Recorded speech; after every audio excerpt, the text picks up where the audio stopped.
Hi, I'm Jacqueline Luqman with the Real News Network in front of the United States Capitol in Washington, D.C.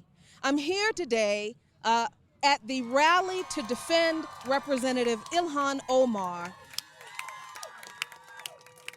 The lack of meaningful support from Omar coming from her own party, the Democratic Party, necessitated a much stronger response, because we know that the attacks on Omar are not just about her. I mean, in many ways they are about her as a black woman, as a refugee, as an immigrant, and, you know, as someone with politics that really stand outside the norm in Washington. But it's also an attack on people who embody those politics, people or who embody those identities, who often have politics that are critical of the status quo and the political establishment. Since her 2018 election, Congresswoman Omar has been targeted by this administration and others who fear her, and we believe they should fear her. Not because of the absurd dog whistle language being used to denigrate her, but rather they should be more than little cautious of black women who fight for people's agendas, who remain unafraid of anti-blackness, Islamophobia, white male patriarchy. They should be afraid because, like our sister Ilhan, we aren't backing down. If one person or a few people engage in or are accused of engaging in a crime, the entire community is rendered culpable. This is the logic of lynching. If you can't find one, get another. And this is the fungibility that is at the heart of racism that Ilhan Omar was discussing when she said that some people do something and all of us lose access to civil liberties. So a sister of mine on TV said, the thing that upsets the occupant of the White House, his coons in the Republican Party, many of our colleagues in the Democratic Party, is that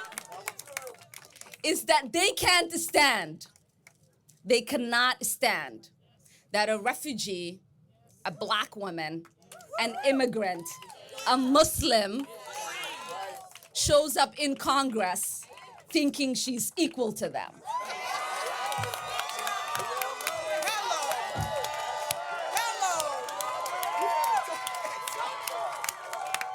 But I say to them, how else did you expect me to show up?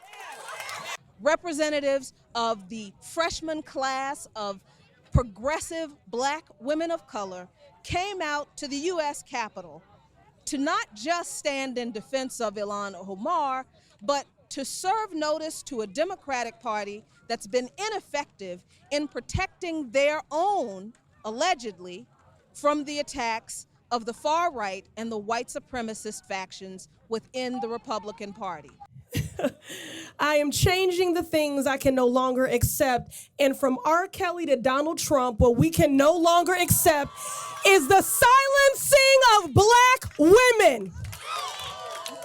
This is the reckoning. This is us assuming our rightful place as the table shakers, as the truth tellers, as the justice seekers, as the preservers of democracy. We are demanding that you trust black women, that you see black women, that you believe black women and honor us for the role that we have played as healers and preservers of this democracy and this nation.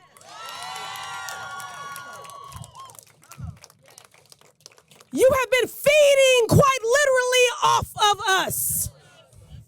They continue to police our words. They continue to police our positions.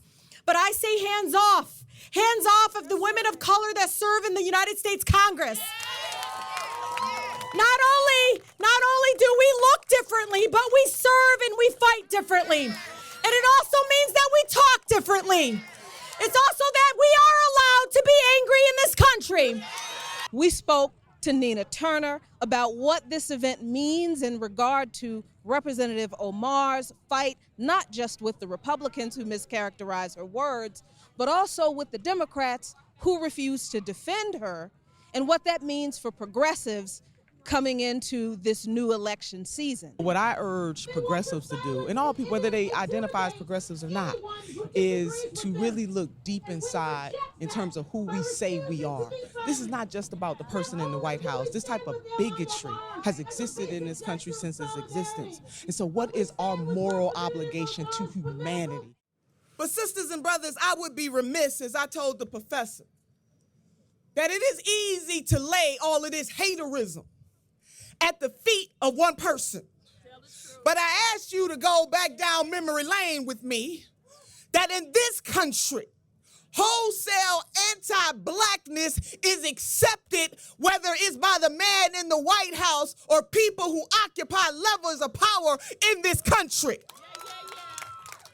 It is bigger than him. From the stage, we heard Angela Davis connect the struggles of not just black women in America, but all of the different marginalized groups that Representative Ilhan Omar embodies in herself. I can't tell you how enormously inspiring you have been to me throughout my life. And the work that you have done in making us realize that we have to be internally liberated to fight for external liberation has been life-saving for people like me who had to navigate what it feels like to grow up black in this country. So thank you. To be on the same stage with Professor Dr. Angela Davis is a highlight of my life. This is the second time I've been in her presence, and everything that she has done, from going to jail, standing up for women who she didn't even know. And that is why our history matters, and it matters that all people stand up against injustice, no matter how we identify. This is about humanity. If you want to effectively challenge anti-Semitism,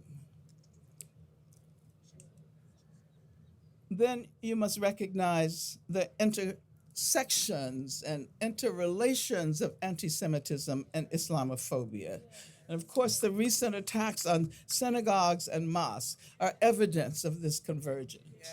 I'd like to thank Jewish Voice for Peace, and If Not Now, for continually reminding us of this connection. And finally, as Black women in defense of Ilhan Omar, we invite all who believe in freedom and justice and peace to join us. Thank you. This is Jacqueline Luqman with the Real News Network at the U.S. Capitol in Washington, D.C.